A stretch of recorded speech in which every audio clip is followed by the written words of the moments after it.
هر کسی که اگر در خاندانش طهارت کند، سر و بدن خود بشوید. امروز الحمدلله که آب گرم هست، صابون هست، خوشبویی در ما و شما هست، بیرون مسجد خوشبویی هست. هر کسی که در خاندان بدنش میشود، لباسهایی که بوی عرق بدن میکند، لباسهایی که چرک است، آنها را یک جانب میگذارد یا آنها را تازه میشود، بی بوی میسازد و در بدن خود میگیرد و قدم زنان به سوی مسجد میآید. رسول الله گفتند که دو مکافات خدا برای او انسان عطا میکند. این مکافات چی هست؟ تحط خطیئه والاخرى ترفع درجه. اگر همه انسانی که طهارت کرد، بدن خودش شست، لباسها را پاکیزه کرد، جورابهایی که بو میکرد بیرون پرتافت، داخل مسجد شد، لیقضی فریضة من فرائض الله، به مقصد چی آمد؟ به مقصد آن آمد که نماز جمعه که فرض الهی است، فرمان خداوندی است، تا که از گردن خود ساقط کنم. به همین مقصد آمده باشد. бе пул ҳиҷомат дар шаҳри Москва ширкати шифофармо ба шумо пешниҳод мекунанд ҳамчунин дороҳои гиёҳӣ барои простатит, қавӣ намудани мардонагӣ, дароз намудани муҳлати ҳамхобагӣ, барои қадро баланд кардан, барои мӯи сар вариш баровардан, барои фарбе ё хароб шудан, барои меъда, гурда, писариазм ва витилигоро низ пешниҳод менамоянд. боварӣ надоред, худи ҳозир ба номерҳои дар рӯи экран буда занг занед. шифофармо дар хизмати шумо. мақсадаш барои вақтгузаронӣ، мақсадаш барои шарми ҳамсоя، мақсадаш барои як сухани масҷида бар ягон ҷои дигар бурдан не, фақат барои адо кардани намози ҷумъа агар омада бошад. расули акрам гуфт бар ҳамон уммати ман мукофота хабар битен. таҳутту хатиа валухра тарфау дараҷа. қадами аввалашда тамоми хатоие ки дар умр кардагист худованд ҳамаша кӯра месозад. دویم قدمی که به سوی مسجد میگذارد، درجاتی او را در جنت خدا بلند میسازد. خوش به حال و بندگانی که این شرط شرایطی که در حدیث بر ما خبر دادگی است، با همین مقصد بر مسجد ما می آید. این مسجد ما نیست، مسجد همه ما و شماست. این مسجد همه مسلمان هاست. این مسجد نامش است، لکن این داخل چنان تربیه میکند که مثل ابوبکر، مثل عمر، مثل عثمان، مثل علی شیران خدا را تربیه میکند. الحمدلله که امروز ما و شما اگرچه ما یک بنده نالایق، اگرچه ما یک بنده روسیا هم باشیم، لیکن امروز در اطراف خود یک چند نفری را جمع کردیم و از صحبت خداوند و پیغمبر او به سمع شما میرسونیم. این ماه ربیع الاول است. ماهی هست که بهترین موجودات و بهترین مخلوق الهی رسول اکرم شفاعت کننده کل امت در قیامت به اذن الهی به دنیا آمده است. روز چهارشنبه اول ابتدای این ماه بود. البته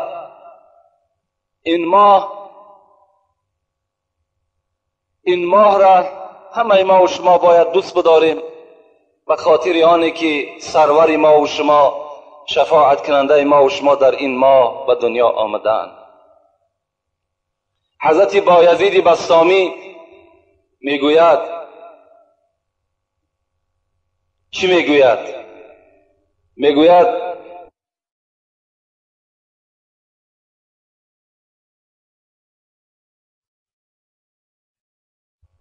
چونین فرمود روز پیر بسطام،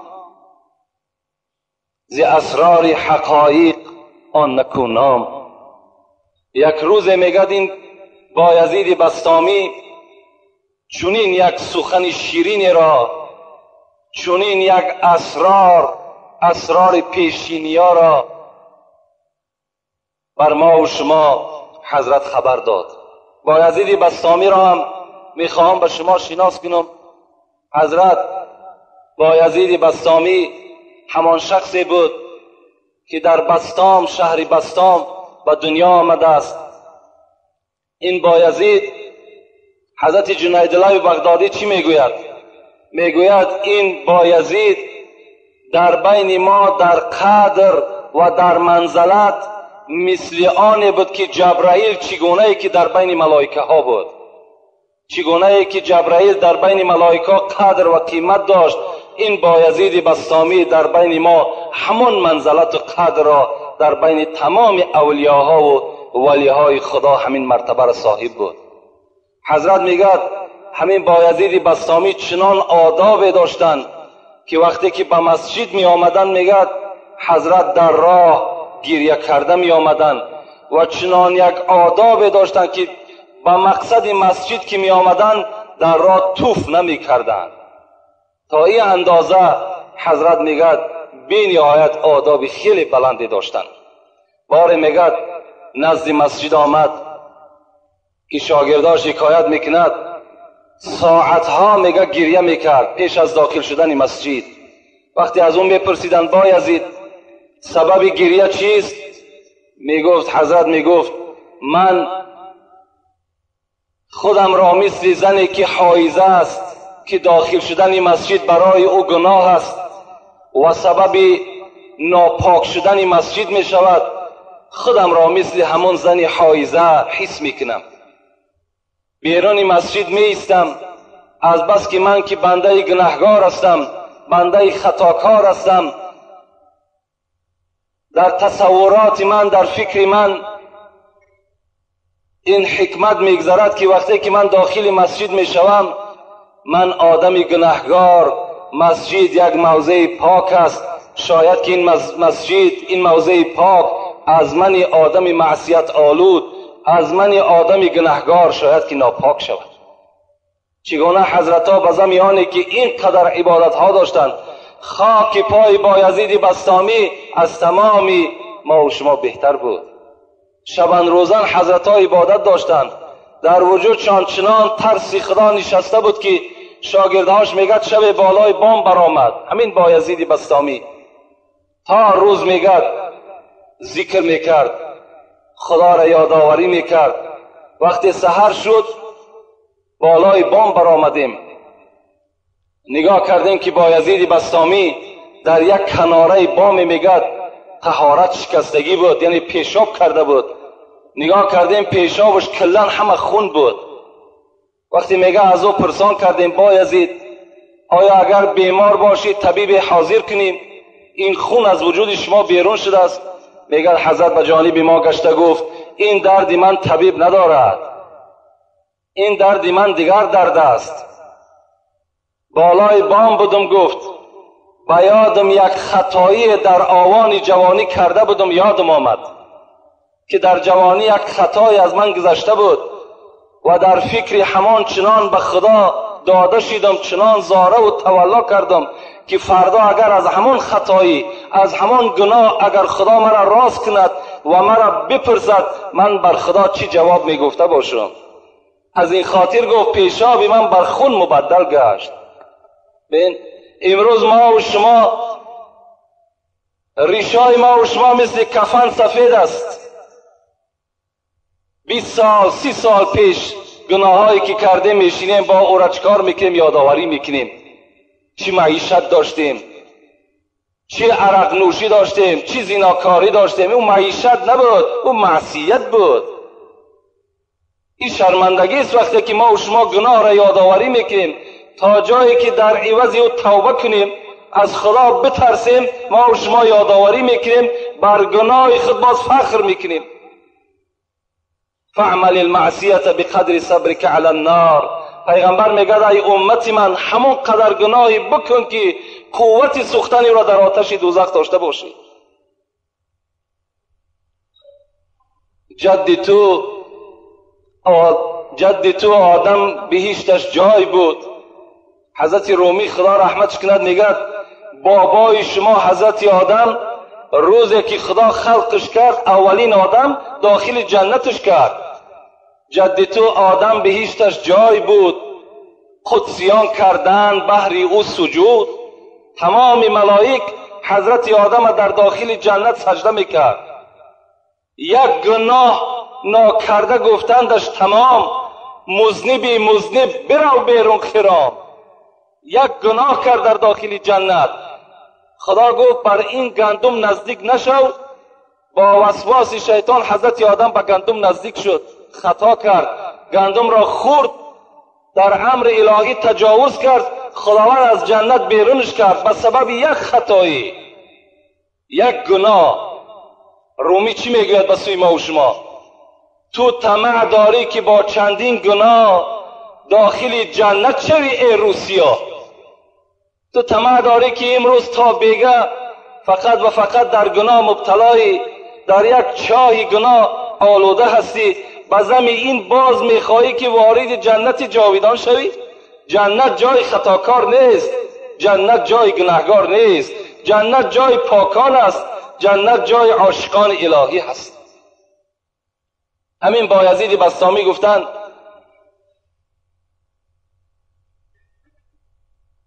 که ابراهیم و موسی و مسیحا چنین فرمودن آن انبیاها، مرا گردان ز امتهای احمد که داری بر محمد لطف بی حد.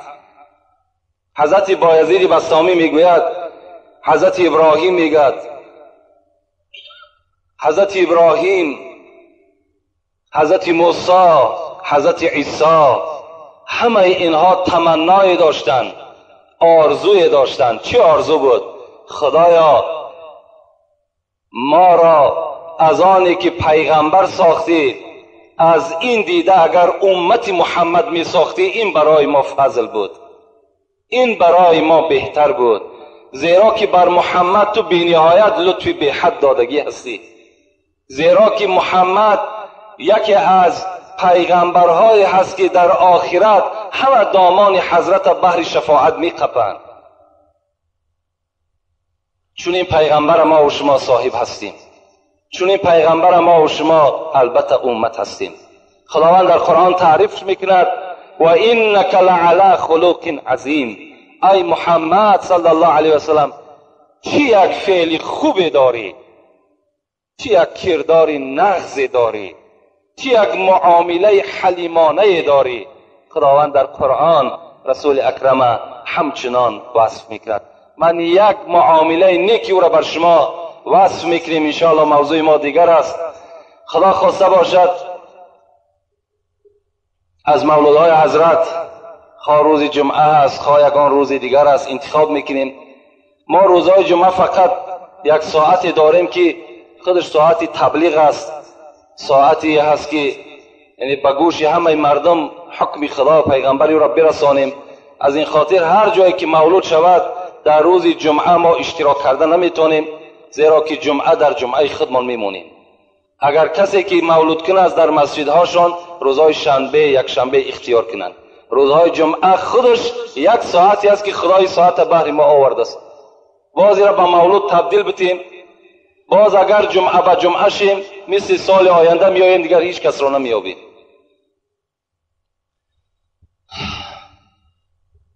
یک شخص به نام سمامه بود میگد، از قبیله یمامه به طرف مدینه آمدن.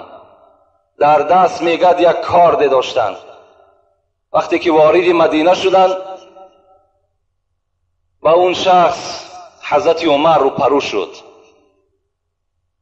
از او پرسان کرد تو کی هستی؟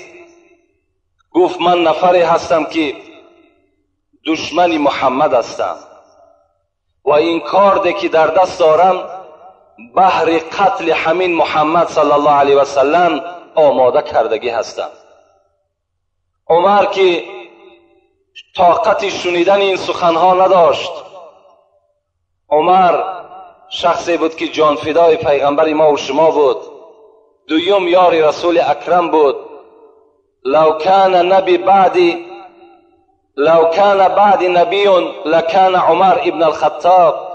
اگر پیغمبری بر محمد ختم نمی شد، گفت رسول اکرم، هر آینه بعد من عمر پیغمبر می شد. اینقدر عدالت و اینقدر صدق بر اسلام داشت. حضرت میگه هر دو دست به دست شدند. حضرت عمر میگد لباسهای اون مشرک از بدن کشید، کاردی او را از دستش گرفت و برده میگد در یک گوشه از مسجد مثل سگی را که بند میکنی همچنان بند کرد و نزد رسول اکرم برای خبر دادن رفت. پیغمبر خدا را گفت یک شخصی برای قتل تو آمده بود، ما او را دستگیر کردیم، این کاردی که میبینی کارد همون شخص است و همان نفر در یکی از گوشه های مسجد بند کرده شده است. رسول اکرم از جای خود خیستند، آمدند داخل مسجد، دیدند که در اصل آن چیزی که عمر گفته بود همان است و جانب همون شخص نگاه کرد، گفت برای این کسی که دشمن من است طعام آماده کردین؟ حضرت عمر در هیجان آمد، گفت رسول اکرم چی میگوی؟ طعام برای همین مشرک، همین شخصی که برای قتل تو آمده است، این باز ما طعام بتیم؟ رسول اکرم خطاب کرد از خانه من رفته شیر تازه بیاره. اگر حضرات دوان به خانه رسول اکرم رفتن، در یک ظرف شیر آوردن، رسول اکرم امر کرد دستهاش بکشایید. دستهاش میگه کشاده کردن، ظرف در دستش داد، شیر یک جایه میگه همش نوشید، کارد در دستش داد، گو به خانت برو. حضرت عمر گو رسول اکرم چی میشود که گردن ای را من بزنم؟ رسول اکرم توجه به عمر نکرد و حضرت عمر میگه پیش از آنی که این شخص از پیش رسول اکرم دور شود گفت بگو ای مشرک خدا اشهد ان لا اله الا الله اشهد ان محمد رسول الله، بگو کلمه طیبه را. لیکن این شخص میگه خودداری کرد، نگفت، رفت یک چند قدم رفت، میگه و پس گشت آمد نزد پیغمبر خدا، میگه بزانو زد گفت اشهد ان لا اله الا الله اشهد ان محمد رسول الله. عمر در حیرت مان گفت ای شخص، گفت الحال من بر تو این کلمه طیبه را عرضه کردم، چرا نگفتی؟ و بعد چند قدم گشته آمدی باز گفتی؟ گفت اگر در اون صورت من کلمه را عرضه میکردم، هر آینه بر من میگفتید که از حساب آنی که ما اسیرش گرفتیم، از حساب آنی که در سیاست ما افتاد، یعنی از ترس جان ایمان آورد، من که آزاد شدم همچون مستقل از پیش ما که دور شدم، گشته آمدم ایمان عرضه کردم برای رضاگی خدا و برای معامله خوبی که پیغمبر بر من کرد. ببین چگونه یک پیغمبر حلیمی داشتیم. اسلام ما همچنان است. اسلام ما همچنان معامله بر دشمنهای خدا میکنند.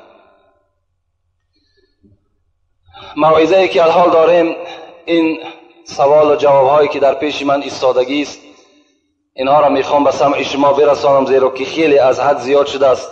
باز چندین سوال ها در پیش ما منتظر جواب هستند. بسم الله الرحمن الرحیم.